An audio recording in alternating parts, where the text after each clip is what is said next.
eh, y tenemos que entregar una matriz metodológica para el lunes. Entonces, como que llevo los dos, las dos cosas a la par.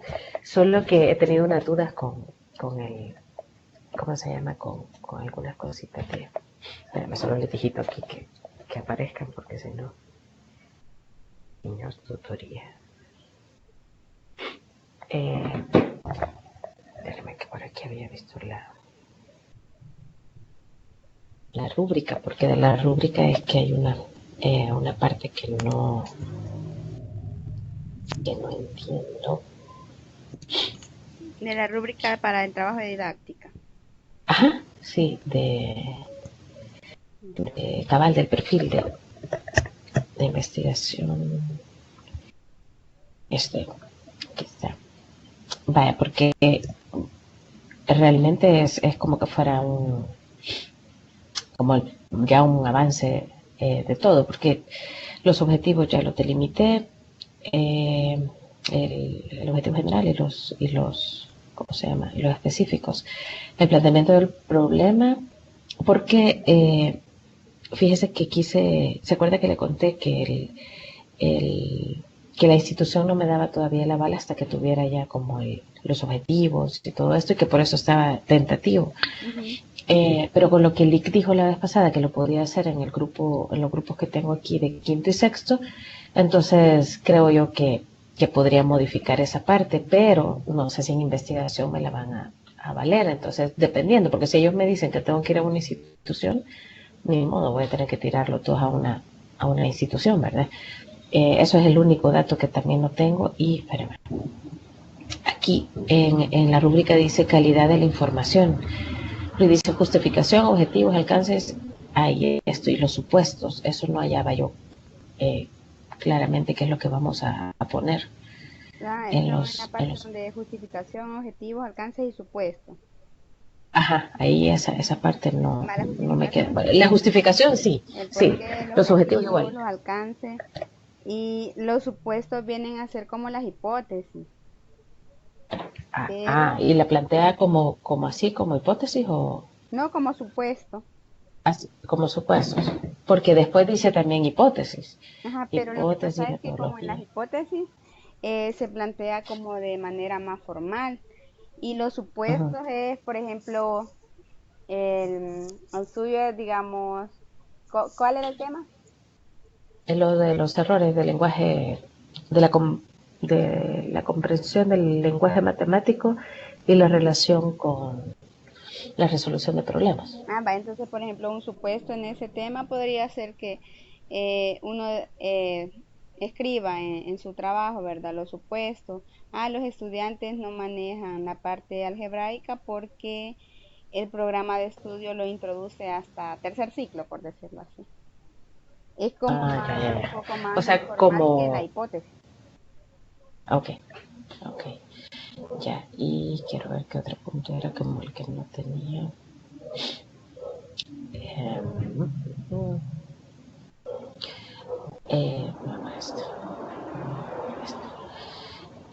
en el cronograma no vamos a poner fechas o ya tiene que llevar fechas. Estamos, cronograma de actividades. Pues lo que sucede es que como la tarea uno, ¿verdad? Solo es un avance Ajá, de la investigación que van a presentar al final. Entonces me imagino que le voy a consultar a Lick también, pero en el cronograma de actividades solo se podrían colocar las actividades tentativas que ustedes van a hacer, porque a medida ajá, que transcurre la investigación, a veces el cronograma a uno le varía. ajá. O sea, tal vez poner como qué sé yo, como tiempos, pero Ajá, por no es que no ejemplo, reales, que sino que podría colocar en el eh, mes de agosto, de digamos, septiembre, ajá, ajá, hizo, por ejemplo, ahorita elección del tema, digamos, porque ese de hecho tiene que ajá, ir. Ya en septiembre, en la ajá, semana uno podría hacerlo por semanas para no comprometerse con fecha, digamos. ajá, Semana uno, ok, por ejemplo, elaboración del instrumento que se va a pasar ujú, como encuesta. Semana 2 recopilación de datos, semana 3 tal cosa, Ujú. hasta llegar a la Como semana basándome 4. como basándome un poco en las fechas de los avances que vamos a ir entregando, Ajá, ajá. ¿verdad? Ujú. Pero yo creo Y que el análisis de factibilidad, ese se refiere, por ejemplo, en lo que usted me estaba comentando, qué tan factible es hacer la investigación en el centro de estudio que usted ha elegido, por decirlo así. ujú, Porque eso vale, influye mucho. Por ejemplo, hay instituciones que son bastante, ay, que no dan mucho lugar para trabajar, cerrada. entonces uno se le dificulta, pues. Entonces, Ya, ¿qué, ya, ya, qué tan ok. factible es hacer nuestra investigación en ese centro educativo? Ok, yo creo que ya más o menos lo llevo, porque como le digo, lo llevo de la mano con la otra materia y quizás me falta más que todo la parte esta que le acabo de Ujú. mencionar, que no hallaba cómo. Y bueno, la introducción generalmente la dejo de último. Ajá, ya cuando Ah, está y terminando. ajá, y aquí la calidad de la información, eso eso usted lo verifica, ¿verdad? No es nada que yo tenga que poner, porque dice, la información está claramente relacionada con el tema principal y proporciona ideas secundarias con claridad y objetividad. Sí, eso se Pero refiere, por eso, ejemplo, si la información que usted presenta ya en su proyecto tiene que ver realmente con el tema que eligió, porque a veces, ¿verdad? Suele pasar, no tal vez en este caso, con este grupo, pero sí uno coloca un tema y es el que investiga, pero resulta de que cuando uno ya lee el trabajo, es poco lo que dice la información del tema que se eligió, porque ya, no hay ok, que eso perder quizá el tiempo. más que todo en la parte de la justificación, quizá, ¿verdad? No, y cuando Porque usted presenta, todavía no por lleva marco ejemplo, cuando teórico. comprueba su hipótesis y todo que vaya relacionado Ah, directamente con el tema de investigación. ya, ya entendí. Ok, ya pues sí, Lick, yo creo que vamos. Cuando ya lo tenga decente, lo vuelvo a subir al link que, Sí, que abrió usted la vez pasada para que me dé una chequerita. va. Yo creo que vamos a iniciar, Claudia, nosotros. Sí, porque aquí solo uno contestó que dijo Bastante gracias nada más, pero no dijo, ay, voy, solo dijo gracias. como tantas cosas que Vaya, hacer. démosle pues. Así, vemos esa es bien corta, Ok. porque es terminar la unidad. Sí, Este, eso le iba a decir que no había ahí mayor. me avisa cuando ya le aparezca la presentación, por favor. Ok, ya, ahí va. Siempre es de la unidad 1, ¿verdad? La tutoría 2 es terminar acerca de la unidad de los errores. En el material, como ya lo pudieron leer, voy a hablar en plural, supongamos que alguien más se va a conectar. Entonces nos habla de varias recomendaciones didácticas sobre el manejo del error en el aula. Y según las investigaciones, han detectado varios errores que son bastante comunes. Por ejemplo, en el caso suyo, creo que igual ya los em, percibió en los estudiantes a los que atiende. Vamos a comenzar con esta frase que es bien bonita. Aprender es arriesgarse a errar, ¿verdad? Eh, no hay aprendizaje si antes no se han cometido errores, incluso hasta en la vida diaria de nosotros ya los adultos. De los errores hemos aprendido mucho, ¿verdad? Vale, entonces vamos a ver los errores frecuentes se pueden determinar de manera empírica y también mediante el estudio de instrumentos de evaluación. Como primer punto tenemos cuando el error frecuente se determina a través de la experiencia que tiene el docente en su práctica educativa. ¿Qué podemos opinar acerca de este punto?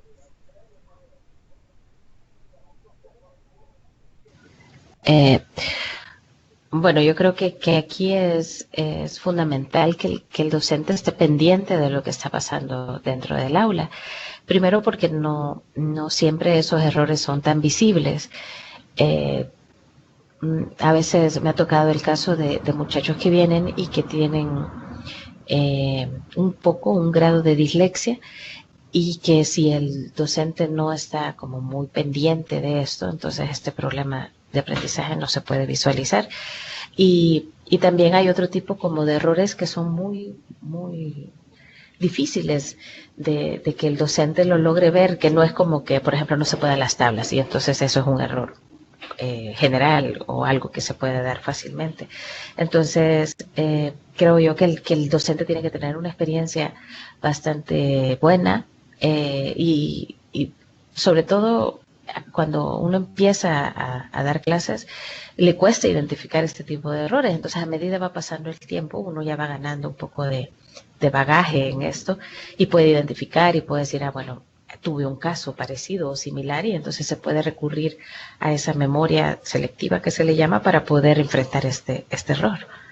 Sí, ¿verdad? Entonces, cuando nosotros determinamos los errores por la experiencia que tenemos, ¿verdad? Ya con un grupo de estudiantes es que estamos haciéndolo de manera empírica, ¿verdad? Y en este punto, cuando uno ya logra determinar los errores, es bien importante el manejo total del contenido por parte del docente, porque muchas veces nosotros decimos, es que nuestros estudiantes no entienden o cometen tal error, pero se conoce de casos en los que el docente no maneja el contenido que está dando. Entonces, si no maneja el contenido, y voy a poner un ejemplo, yo recuerdo con un primito que la maestra le había enseñado a dividir de una manera que equivocada, y todos los niños que habían pasado el grado con ella, tercer grado les daba, habían aprendido a dividir de la misma manera, ¿verdad? Entonces, cuando uno se les revisaba el cuaderno, todos tenían lo mismo y da la casualidad que la misma división en los años que daba, ¿verdad? Entonces ella siempre, por ejemplo, a mi primito le ponía una nota de que siempre se equivocaba al momento de utilizar una cantidad más pequeña y que no agarraba dos cifras. Entonces yo decía, pero esta señora le ha enseñado mal porque aquí no le da la respuesta a él. Entonces, por ejemplo, ella veía errores conforme a su experiencia, pero en realidad esos errores eran cometidos porque el contenido que ella estaba dando no era de su manejo. Y eso es bastante común. Eso me pasó a mí en la materia del ciclo anterior, que nos tocó ir a observar. Estaba dando, y que recuerdo que con la tutora nos tocó ver esto de que estaban enseñando mal el contenido y nos tuvimos que quedar callados porque no podíamos tampoco dejar mal a la profesora. Pues entonces, como que también ante eso, la responsabilidad que tiene el docente de transmitir los conocimientos de buena manera, bien, pues, ¿verdad? Porque a veces se improvisa y es mejor decir, voy a buscar o voy a, qué sé yo, ante una pregunta, que caer en un error que le puede quedar al joven o al niño durante todo su desempeño, en el caso de la matemática. Sí, el problema es que, por ejemplo, ya cuando uno se enfrenta en un nivel donde el conocimiento ya está bien arraigado, uno se pregunta, bueno, y a estos muchachos, ¿quién les habrá dado matemática en todos sus grados de la educación básica? Porque a veces dice, no, si el que va a dar segundo grado, a cualquiera le podemos dar segundo grado. Pero no, porque en segundo grado hay cosas que son sumamente importantes y si el maestro no las domina, desde ahí el niño ya lleva el problema con las bases en matemática. Y realmente se puede hacer poco por cómo está el sistema educativo. A veces los docentes que realmente manejan los contenidos van a las capacitaciones y los que no siempre son renuentes, entonces siempre vamos a tener que lidiar con él. El error frecuente cuya determinación es mediante el estudio de instrumentos de evaluación se basa en las respuestas incorrectas ofrecidas de forma recurrente por la mayoría de los estudiantes a las preguntas formuladas en dichos instrumentos y que evidencian reiteración o repetición. Esto es en el caso, ¿verdad?, cuando ya hacemos evaluaciones y vemos que las respuestas de nuestros estudiantes son incorrectas. También podemos contemplar cuando un error frecuente se relaciona con un contenido en particular, un área del saber, una disciplina del conocimiento. En este punto, Claudia, ¿ha tenido alguna experiencia en donde a los estudiantes les cueste más algún contenido? Sí, y quizás por eso es mi tema de investigación. La mayoría de niños y voy a llegar hasta bachillerato, el tipo de problemas donde tienen que leer y pensar es increíble como mejor lo dejan en blanco, no sé ni el esfuerzo. He tenido casos de niños que tal vez toda la parte mecánica la tienen buena y una vez entran a la parte de problemas, de resolución de problemas, simplemente no hacen nada, lo dejan en blanco. Eh, porque no entienden, o a veces el tipo de errores es que, por ejemplo, por decirle algo, a las 8 de la mañana Juanito salió a caminar 8 kilómetros y luego 10 kilómetros y 3 kilómetros. Y agarran por ver un número nada más, el 8 AM, 5, 3, y suman todo independientemente de qué es lo que representa el número. Entonces, sí creo yo que a mí sí me ha tocado ver ese tipo de errores bastante comunes, o por ejemplo en la suma de cantidades mayores a 5 cifras, a veces empiezan de la izquierda a la derecha y no de derecha a izquierda, y son errores que uno dice, pero ¿cómo se les ocurre? Pero realmente son bastante frecuentes en los niños, sobre todo cuando están pasando de segundo a tercer grado, que, que da lo mismo sin llevar, ¿verdad? La suma eh, les da lo mismo porque no llevaban, y ahora cuando les ponen ya llevando, ellos quieren hacerlo de la misma forma que siempre lo han hecho. Entonces sí creo yo que hay ciertos errores como muy típicos de ellos. De acuerdo con la causa que provocan los errores frecuentes, estos se pueden agrupar en tres grandes grupos. El primero son los errores didácticos, y con respecto a eso son aquellos que se dan en el proceso de enseñanza-aprendizaje, ¿verdad? Muchas veces por parte de nosotros como docentes. En general, se puede decir que los errores didácticos nos competen a nosotros cuando no manejamos el contenido como debe ser. Eh, Otro punto son los errores asociados al contenido. Hay contenidos, ¿verdad?, de que tienen una mayor dificultad, una mayor complejidad, y muchas veces los conocimientos previos que se deben tener no están al nivel del contenido que queremos trabajar. También los errores de carácter personificado. Esto se refiere en verdad a aquellos errores que están patentes en cada uno de los estudiantes y tiene que ver mucho con su desempeño en el momento del proceso de enseñanza-aprendizaje.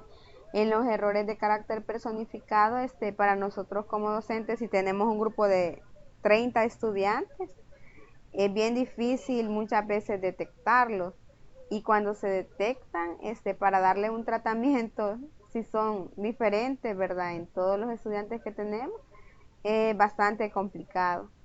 Y lo decimos por el hecho de que alguien que trabaja en educación básica atiende séptimo, octavo y noveno, por decir un ejemplo, pero atiende, digamos, 2 séptimos, 2 octavos y un noveno, lo que alcanza a cubrir en la mañana.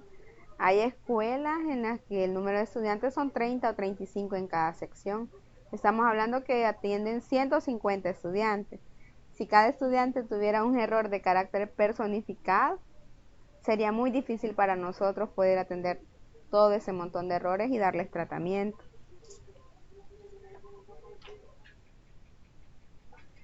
Vamos a ver la lista de los errores más frecuentes en el aprendizaje de la asignatura de matemática.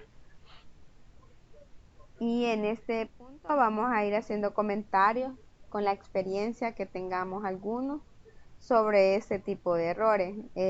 Uno de los errores más comunes en la numeración y el error encontrado son las dificultades en la comprensión del significado de los números naturales en el sistema de posición decimal.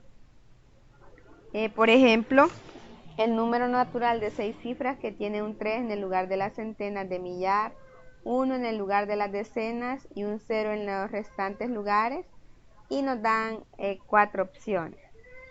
Cuando vemos este tipo de problemas, ¿verdad? Lo primero que se nos ocurre es que nuestros estudiantes fallan porque, por ejemplo, no manejan qué son centenas de millar, qué pueden ser las decenas. Entonces, este ejercicio, según el programa de estudio actual, es de cuarto grado. ¿Qué podríamos decir al respecto de esto?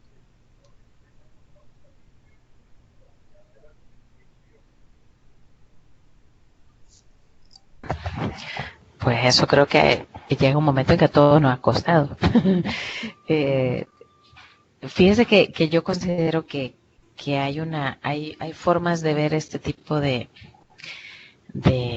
ejercicios que, que los niños, se puede decir, o los jóvenes, porque a veces también incluso los jóvenes ya no pueden ni leer las cifras, eh, es como muy, como que no saben el valor posicional, así de simple, pues, ¿verdad? O sea, solo saben uy, hola César, eh, que aparece en la pantalla César. Eh, Creo yo de que tiene que ser la forma en que los niños ven la posición de las cifras. Si uno logra hacer que ellos identifiquen cuánto es una centena, que lo sepan, que tengan la imagen de cuánto es una centena, cuánto es decenas de millar, pero que tengan la idea. Y aquí es donde entran un poco también los recursos educativos, ¿verdad? Que ellos puedan tocar.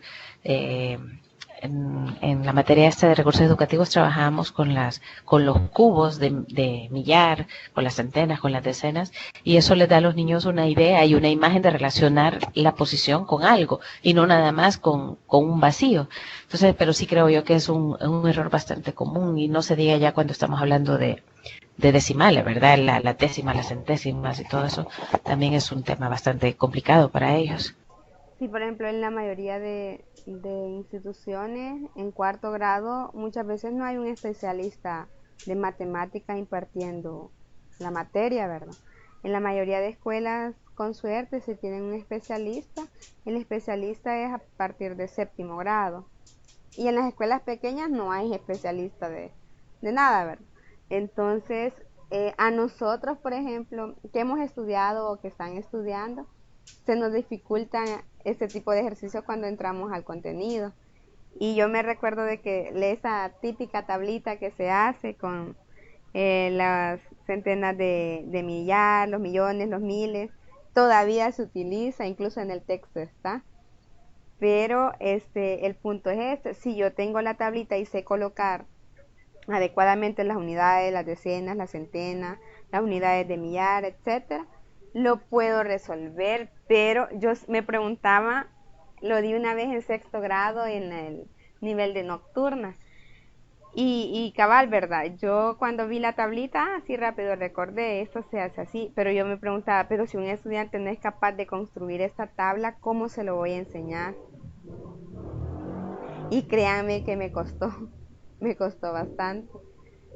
No digamos en un nivel de un niño de cuarto grado, con un maestro Sí, que fíjese maneja Lee, que poco. exacto, eso le iba a decir yo, que ahí quizás es que cuando le toca a uno este tipo de temas, es de como encontrar diferentes estrategias para poderlo mostrar. Hay un método, que es el método ABN, que es de España, que habla, que no tratan el número como tal, que sino que, por ejemplo, si son las tres centenas, pone 300 y lo va desglosando. Entonces, esa es una forma más fácil, creo yo, de que el niño comprenda el valor que tiene, el valor posicional que tiene cada uno de los números, ¿verdad? Desglosando y de esta forma el niño incluso se vuelve un poco más ágil en el cálculo de las sumas o de las restas, cuando empieza a ver que el 3 representa un 300, que el 2 puede representar bueno, en este caso, una centena de millar, o depende qué es lo que represente, pero creo yo que hay diferentes metodologías, pero como dice usted, el problema es que como no son expertos en matemática, y creo yo que es cuando más debería de haber a nivel de los chiquitos, ¿verdad? Para que se queden bien claras las bases que puedan llegar a tener y que más adelante no sea problema, pues. Sí, gracias. Otro de los errores es en el cálculo, ¿verdad? El error es dificultades con la colocación del cero. No colocan correctamente el cero en el cociente en los ejercicios de división en los cuales el dividendo parcial es menor que el divisor. Y este es el típico ejercicio, ¿verdad? De que cuando uno está enseñando a dividir, hay muchas formas de enseñar a dividir, pero a mí en lo personal me gusta donde se va dejando evidencia de cada paso. Yo recuerdo que a mí me enseñaron a dividir cuando iba como a tercer grado y era así como memorístico, ¿verdad? Pero yo he intentado enseñar a dividir de esa forma y siento que me cuesta bastante que me comprendan los niños pequeños. Y ese es otro punto. Por ejemplo, cuando ustedes se acostumbran a un nivel bastante amplio o un nivel de conocimiento que, por ejemplo, la carrera que ustedes llevan, a mí me llama la atención el nombre de la carrera, porque se llama Licenciatura en Enseñanza de la Matemática. Y yo preguntaba, y todavía tengo esa duda, pero la carrera es para enseñar en qué nivel. ¿Alguien de ustedes que está más empapada con esa información? Pues supuestamente es para enseñar a todo nivel. Muchos de los que estamos, que ya más o menos damos pininos en esto, estamos a nivel de educación media, pues. Pero supuestamente, si llegan a todo se da bien, llegaremos a un nivel que hasta en universidad se va a poder enseñar, porque las materias que llevamos, análisis real y todo esto, que lo Ajá. vamos a andar enseñando a los chiquitos, ni idea, pues. Y les van a dar escalafón a modo de Y comenzar. supuestamente, supuestamente. Ajá. Yo les pregunto Ujú. porque yo le preguntaba a unos estudiantes que tengo aquí en Chalat y ellos están con esa gran duda. Sí, es que ha sido una de las grandes dudas que tenemos. Eh, pero así fue como hace como 2 años más o menos que tuvimos la primera reunión, era que sí, que se nos iba a dar el escalafón y el uno de un solo porque era licenciatura. Pero a la fecha todavía no tenemos el dato a qué nivel, pues, ¿verdad? Pero sí así era, que podíamos tanto dar clases a nivel de, porque por ejemplo hay materias que llevamos como recursos educativos que se nos enseña para trabajar con niños de primaria, ¿verdad? Pero luego tenemos también GeoGebra que se puede trabajar a nivel de bachillerato y no Ujú. se digan las materias como teoría del número y todo eso que es para universidad, pues. Sí, se les pregunto porque, por ejemplo, nosotros que estudiamos, pero licenciatura en matemática, ¿verdad? No veíamos nada de la parte pedagógica. Los que tenemos escalafón, hicimos el curso de formación pedagógica después y cabal nos daban nivel 2 siendo licenciados. Y después hicimos la prueba de suficiencia para el otro escalafón. Sí, yo creo que eso es todavía algo que tenemos Ajá. que está pendiente Y se todavía. les pregunto porque, por ejemplo, a ustedes a este nivel de la carrera ya llevan materias con bastante nivel, pues. Entonces, uno cuando termina la carrera sale, digamos, como que las cosas así sencillas, por ejemplo, una división para enseñarle a un niño, como ya va en materias más avanzadas, como que el nivel de uno supone que el niño lo va a poder hacer, ¿verdad? Y uno dice, nada, no, si aquí sin necesidad de hacerle los pasos. Uno los piensa, pero no los escribe. Y se lo digo porque yo tengo bastantes amigos y a la mayoría nos ha pasado de que cuando hemos estado en grado pequeño, se nos olvida escribir un montón de pasos. Y uno dice, ah, porque a mí una vez me pusieron a dar una clase y tenía un compañero de trabajo que tenía como unos 25 años de dar matemáticas. Y entonces me dice, vaya, pase usted. Y pasé yo, ¿verdad? Y de repente parece que era en una ecuaciones de encontrar una variable. Y yo vi, no sé si 3 o 4 pasos. Y me dijo él, ¿quiere que le diga algo? Sí, le dije. Se le ha olvidado al nivel al que le está enseñando. Ah, sí, le dije yo, pero ya de aquí sale de una vez. Sí, pero en su cerebro, en el cerebro de los estudiantes, no. Y les traigo esta modo de comentario por lo mismo de que, por ejemplo, cuando uno enseña a dividir, uno creyese de que los niños son capaces de analizar la división de la manera en la que uno lo analiza, Sí, y no lo es, tiene ¿verdad? toda la razón. Ahí sí quizás es uno de mis, y por lo que yo no dejaría lo que estoy haciendo, es porque me toca atender a niños de segundo grado hasta muchachos de universidad.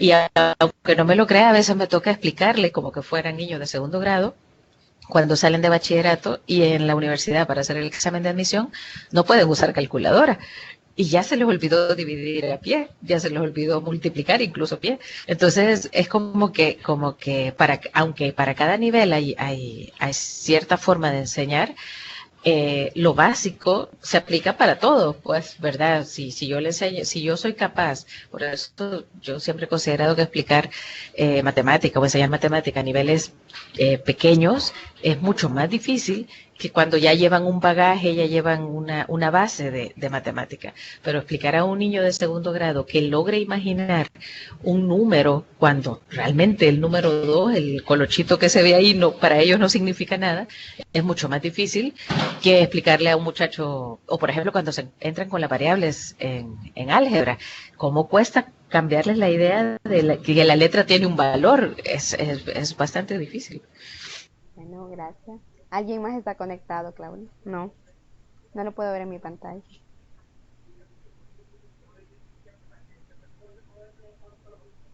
Hola,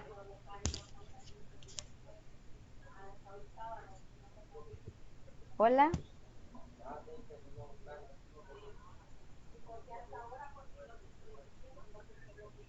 hola, ¿me escuchan?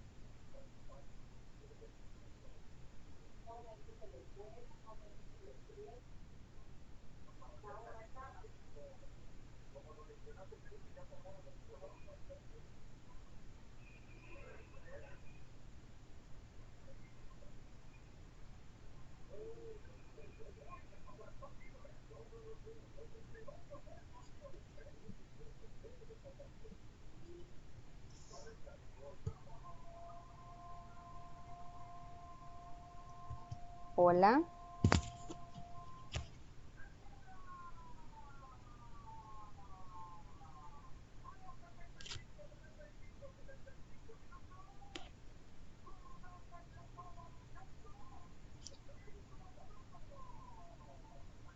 ¿me escuchan?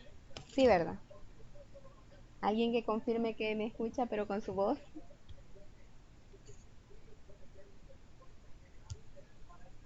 Buenas noches.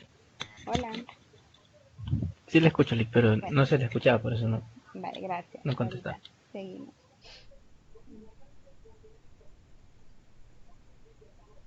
Vale, estamos hablando sobre algunos errores bien comunes, ¿verdad? En geometría, el error encontrado son las dificultades con el conocimiento de figuras incluidas unas dentro de otras.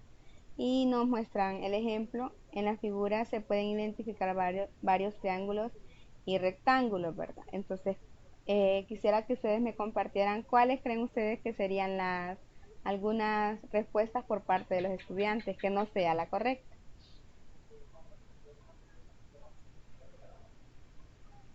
Disculpe, Lick, se le está volviendo a escuchar entrecortado. No sé si es mi internet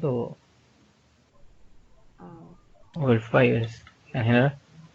vale, les decía de que en esta figura pueden haber varias respuestas. Quisiera que compartieran algunas de las que ustedes consideren o que hayan tenido la experiencia en algún ejemplo parecido que los estudiantes pueden dar, que no sea la respuesta correcta, ¿verdad?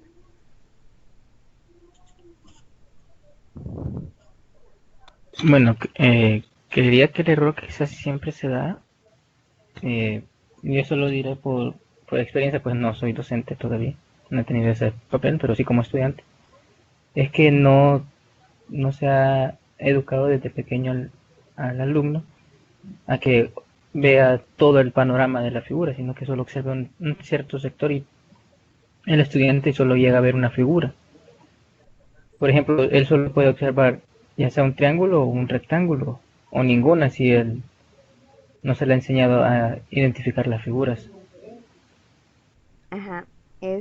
Algunas recomendaciones metodológicas al momento de estar en geometría y que nosotros queremos que ellos identifiquen, ¿verdad?, figuras dentro de otras figuras.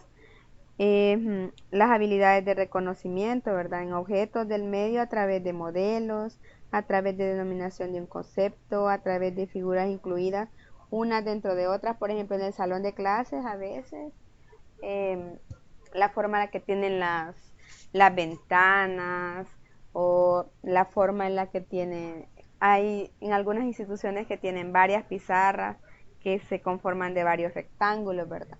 A veces hacerlo así de manera real con nuestro medio nos ayuda a que ellos vayan entrando en materia, ¿verdad? También podemos presentar la capacidad lógica verbal, que en este punto comprender descripciones de objetos o relaciones reproducidas con sus propias palabras, en el caso de los estudiantes, ¿verdad? Describir y en caso sencillo fundamentar verbalmente objetos o relaciones percibidas o reconocidas por diferentes vías. En otra área y perímetro de figuras planas, el error es dificultades en la comprensión del significado de los conceptos, área y perímetro de figuras planas. Por ejemplo, una pintura rectangular se ha pegado en una hoja blanca, como se muestra en esta figura. Las medidas se dan en centímetros.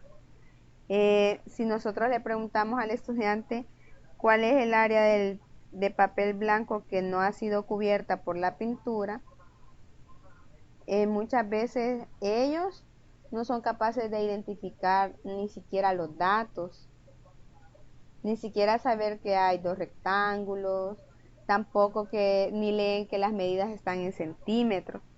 Entonces, y hay algunos que ni siquiera reconocen la naturaleza del problema. En este punto, ¿qué recomendaciones metodológicas podríamos decir?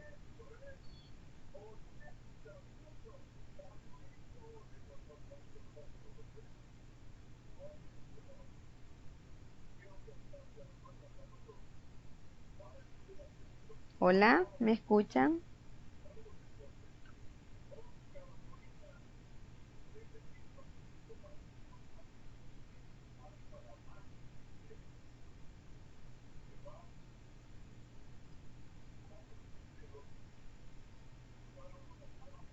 Bueno, algunas de las recomendaciones metodológicas que nos propone son saber qué ayuda a darle y en qué momento, permitiendo el avance de cada alumno de acuerdo con sus particularidades individuales. Y lo mencionábamos en un caso anterior, cuando el grupo es demasiado grande, se nos complica, ¿verdad?, ver las particularidades de cada uno de ellos. Uno, porque el tiempo es bien corto, 45 minutos, una hora clase, para resolver o dar un contenido según es establecido en el nuevo programa. Es un contenido por hora clase, ¿verdad? Entonces, en este sentido, cuando identificamos este tipo de problemas sobre área y perímetro de figuras planas, para identificar las particularidades de cada estudiante se nos hace difícil, pero esa puede ser una recomendación metodológica en grupos más pequeños. Además, realizar actividades que propicien el empleo de la técnica de la modelación. Esta técnica es efectiva acompañada de otras como la lectura analítica. Y algo que nos puede funcionar bastante son los ejercicios resueltos, parecidos a los que nosotros podamos colocar en una evaluación. También con respecto al cálculo de áreas, el error encontrado son las dificultades en la comprensión del significado de los conceptos, área y perímetro de figuras planas. Parecido al anterior, muchas veces el estudiante no logra determinar ni siquiera qué es el área en una figura plana, mucho menos si ya componemos dos figuras y a través de esas dos figuras formamos una tercera figura. No podrían quizás identificar que tenemos un triángulo, etc. En el análisis variacional, el error encontrado son las dificultades en la elaboración de una sucesión numérica a partir de condiciones dadas. Ejemplo, elabora una sucesión de 7 números que cumpla las siguientes condiciones. La primera, que inicie con el número 240 y cada número siguiente es el doble del anterior. ¿Qué problemas podemos encontrar en nuestros estudiantes con un ejercicio o con un problema de este tipo? ¿Alguien que pueda compartir?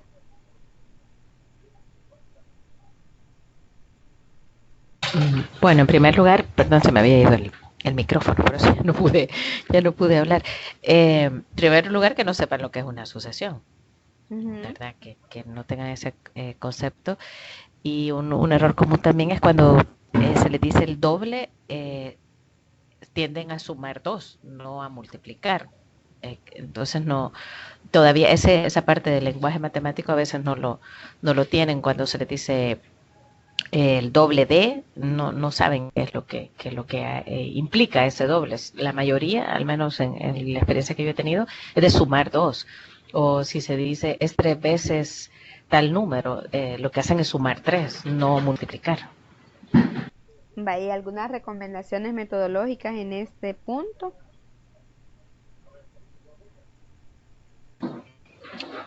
Pues quizás no empezaría con un número tan grande yo, sino que siempre ir como a lo más básico, explicando primero, por ejemplo, el número unos.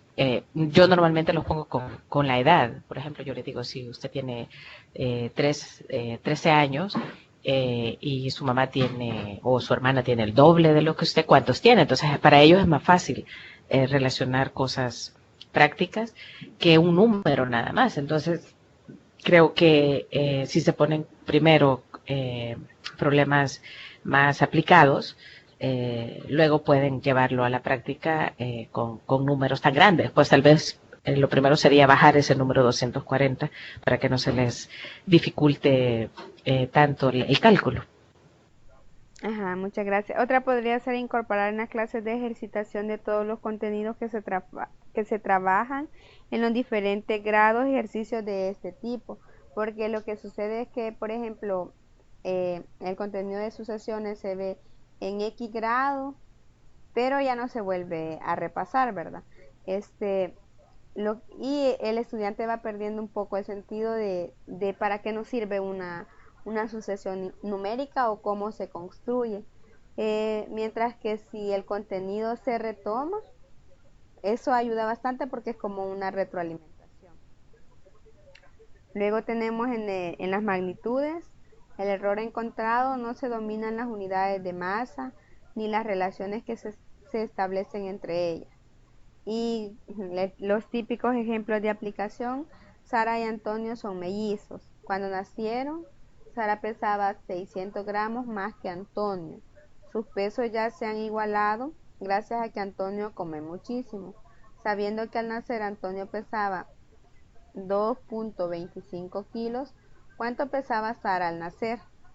En este ejemplo, ¿verdad? Es claro que la mayoría de errores, si es que se realiza el ejercicio, tiene mucho que ver que no se domina cuánto equivale, por ejemplo, 1 kilogramo en gramos, ¿verdad? O viceversa. Entonces, si no se sabe la unidad de medida, en este caso unidad de masa, no se puede resolver el ejercicio. Creo que en la mayoría de casos el ejercicio se deja sin resolver si no se sabe la unidad de masa que vamos a utilizar. Y en cuanto a las recomendaciones metodológicas, en este sentido, ¿verdad? Necesita recordarlo. Es memorístico lo de las unidades de masa. Y aquí entramos un poco en contradicción en querer que no sea memorístico nada. En realidad hay cosas que de querer no se tienen que aprender. Y las unidades de medida son una. Ahora hay en lugares de que le facilitan una tabla con las unidades de medida. ¿Qué problema le ven ustedes a eso?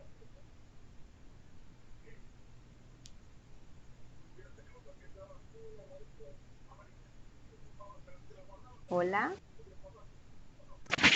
Buenas noches, Lick. Buenas noches. Yo lo que veo allí es también la comprensión lectora, porque si no domina eso, no tiene esa competencia, bien difícil comprende lo que va a hacer, pues. Gracias.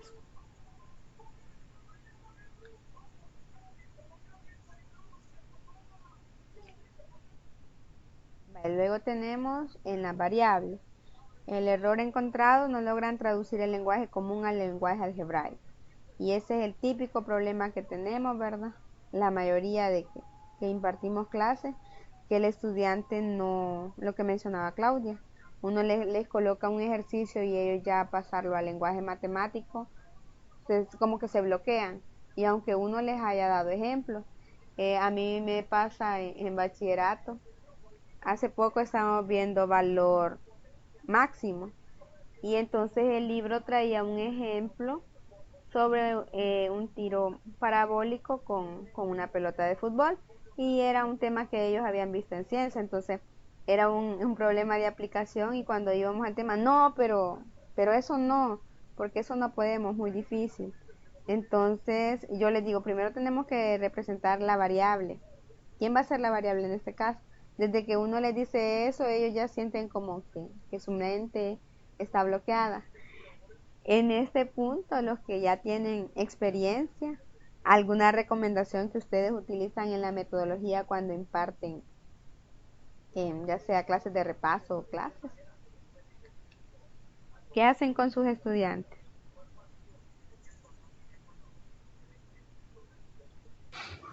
Yo en eso sí que soy medio dunda porque yo hasta le dibujo manzanas, le dibujo lo que sea para poder, yo creo que uno de los grandes problemas a nivel de álgebra es la comprensión de las letras y entonces no entienden qué quiere decir eso de 3P, por ejemplo, en este caso 3P más 8 igual a Q.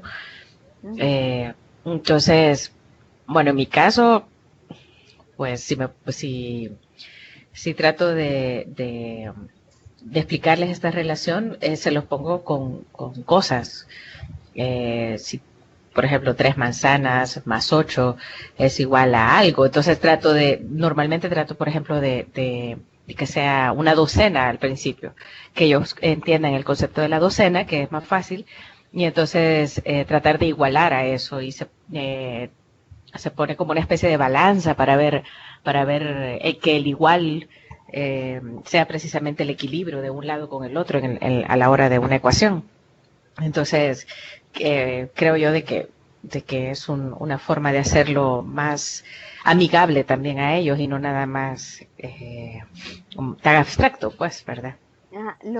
Otra recomendación importante es, por ejemplo, en los conocimientos previos o antes de iniciar el tema con este tipo de problemas, también se podría trabajar con ellos qué significa que sea el triple de un número, qué significa que exceda, qué significa que sea el doble, qué significa que sea la mitad, ¿verdad?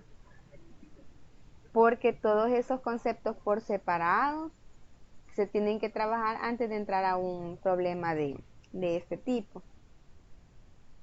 Ahí tenemos algunas sugerencias metodológicas que nos propone el texto. Y la primera nos dice que los docentes siempre deben orientar que los alumnos reconozcan la estructura del problema que van a leer.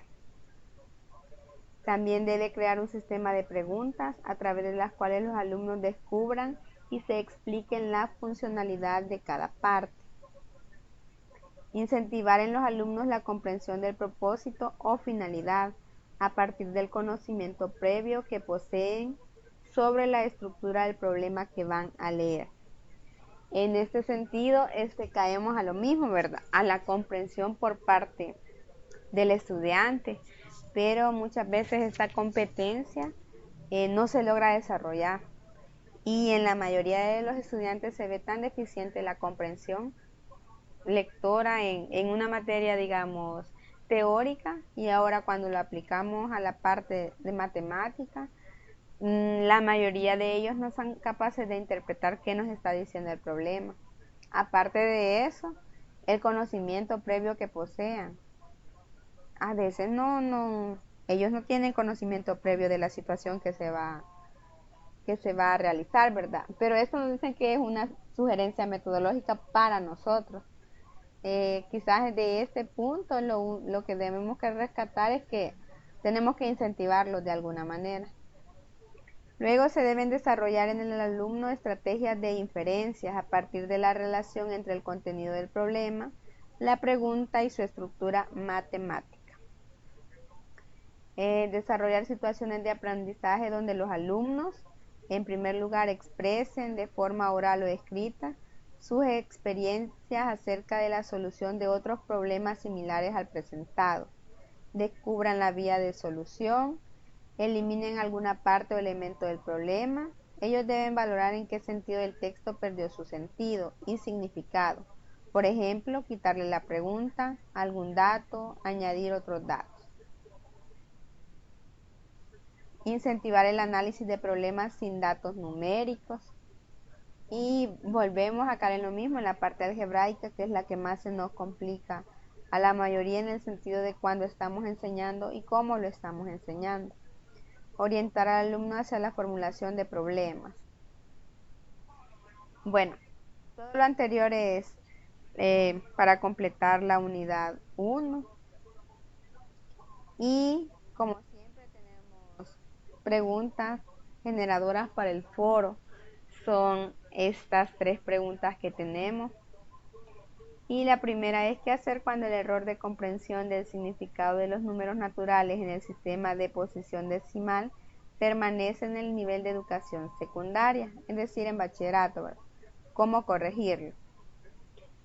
¿Cómo ayudar a sus estudiantes si cometen o tienen dificultad en la comprensión del significado de los conceptos de área y perímetro de figuras planas? Y la siguiente: ¿qué actividades didácticas podría planificar si sus estudiantes no logran traducir el lenguaje común al lenguaje algebraico? Quiero ver. Estas serían las preguntas a presentar en el... Ajá. eh, Y solo usted tiene activado el micrófono, ¿verdad? ahorita sí, creo yo, porque César dijo que tiene problemas de conexión y Rosario sí se conectó un poquito. Esas serían las preguntas que se van a presentar Sí. en el foro. Ok. Hoy sí vamos a castigar a los compañeros para que no les vamos a pasar las preguntas para que se conecten. Hola, ahí está. Vaya, si quieren hacemos Hola. un comentario acerca de cada pregunta. Y si tienen... Solo pónganlas otra vez ahí porque ya no la vemos. Es que tengo problemas con mi computadora, créanme que he hecho todo lo humanamente posible. ¿Ahora me escuchan? Sí, se la escucha. Vale. Ok, gracias, Claudia. Ya saben, Como vemos, contesté.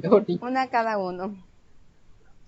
A modo de comentario, por ejemplo, en la primera, ¿qué hacer cuando el error de comprensión del significado de los números naturales en el sistema de posición decimal permanece en el nivel de educación media? Cuando estamos en bachillerato y nosotros observamos que los estudiantes todavía no son capaces de darle el verdadero significado a los números en el sistema de posición decimal, ¿qué podríamos hacer?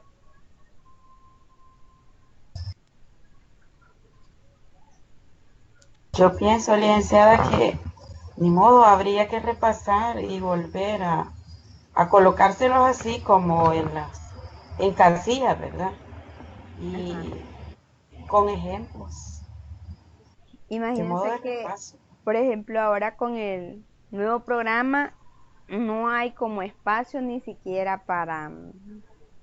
Le dicen a uno ahí en un cuadrito, ¿verdad? Usted está dando, por ejemplo, solución de ecuaciones. Y le sale ahí, yo qué sé, un número x igual a 1/2 más 3/4. Y en un cuadrito le dice que usted no está enseñando fracciones, ¿verdad? Que eso el estudiante ya lo debe conocer y que no se debe detener ahí, porque entonces no le alcanza la clase para desarrollar el contenido. En primer año, por ejemplo, no he visto que sea digamos, haya un tema para esto.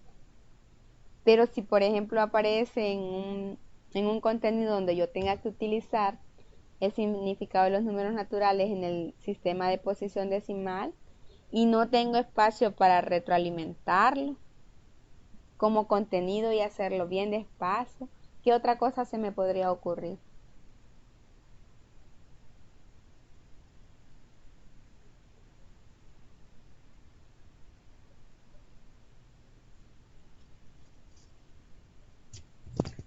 Hola.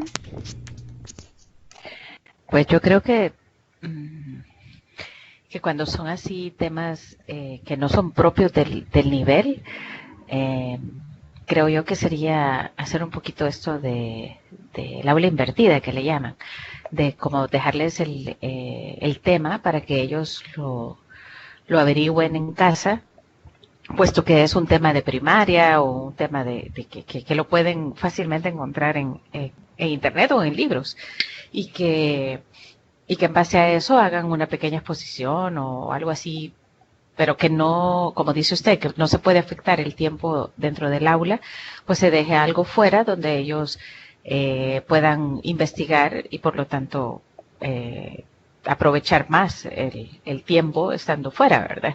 Y claro, reforzarlo de alguna manera con los temas que se están dando. Tal vez si se ve, por ejemplo, en bachillerato el tema de desigualdades y cuando se ve los problemas de aplicación, pues tal vez que los problemas vayan un poquito con con esos valores, ¿verdad? Para que ellos sepan reconocer en funciones. También se puede tocar cantidades de dinero donde ellos puedan ver unidades, centenas, décimas, ¿verdad? Para ir reforzando eso dentro de los mismos temas de bachillerato. Bueno, gracias. En la siguiente, ¿cómo ayudar a sus estudiantes si cometen o tienen dificultades en la comprensión del significado de los conceptos de área y perímetro de figuras planas? Yo en esto casi siempre, bueno, depende del grupo que tenga, ¿verdad? Yo trabajo en una zona donde la mayoría de niños viven en la zona rural y hay una cierta parte de la población que son albañiles.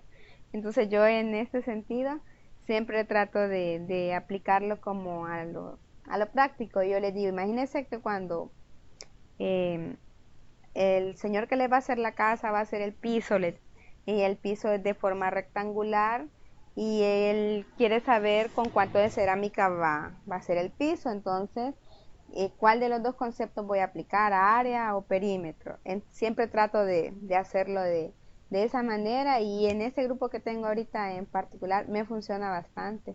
Igual que lo del perímetro, siempre lo de la cerca, ¿verdad? Yo les digo, si tienen un terreno de tal forma y ustedes quieren ponerle malla ciclón, ¿verdad? Eso de alrededor es lo que se le llama perímetro. Entonces, a veces relacionarlo así a ejemplos que ellos tengan día a día no funciona bastante.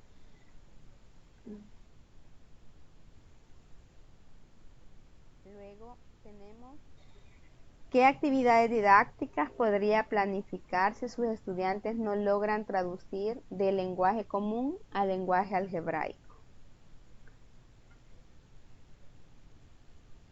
¿Verdad? En este punto ya es de sentarse un poquito y decir, por ejemplo, si estoy en una clase y estamos iniciando traducción del lenguaje común al lenguaje algebraico, y el libro me lo plantea de una forma o el programa me lo plantea de cierta forma, ver cómo darle otro sentido o ahí es a manera de creatividad de cada uno de ustedes para que al estudiante le sea como más fácil.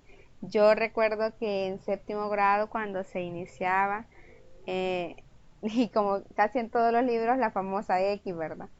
Que a los alumnos eso le queda y uno dice, bueno, puede ser cualquier letra, pero ellos, si nosotros iniciamos determinando las variables con X, casi siempre, en la mayoría de problemas, si uno le cambia la X, ellos ya no saben por qué. Entonces yo a veces les decía, si yo tengo dos gallinas, va, entonces esas gallinas las vamos a representar con la G, y tengo dos patos, tal cosa. Me funcionaba, pero también se confundían mucho porque después ellos querían que todas las variables que utilizaban tuvieran significado así como con elementos de la vida cotidiana. Entonces, en este punto es de sentarse un poquito y pensar, ¿verdad? ¿Qué actividades podemos hacer nosotros para que ellos logren traducir el lenguaje común que manejamos todos al lenguaje algebraico, que es el que necesitamos en los contenidos en la parte de álgebra? Esto sería todo lo de la presentación. Si tienen preguntas, dudas, consultas, pueden hacerlo. No, yo creo que en este aspecto estamos bastante claros. Como dice usted, era poco material lo que teníamos que nos restaba de la unidad uno, ¿verdad? Ahora meterle al perfil de investigación, nada más. Sí. Y cualquier cosa, ahí me pueden escribir al correo. Yo trato de responderles lo más pronto posible.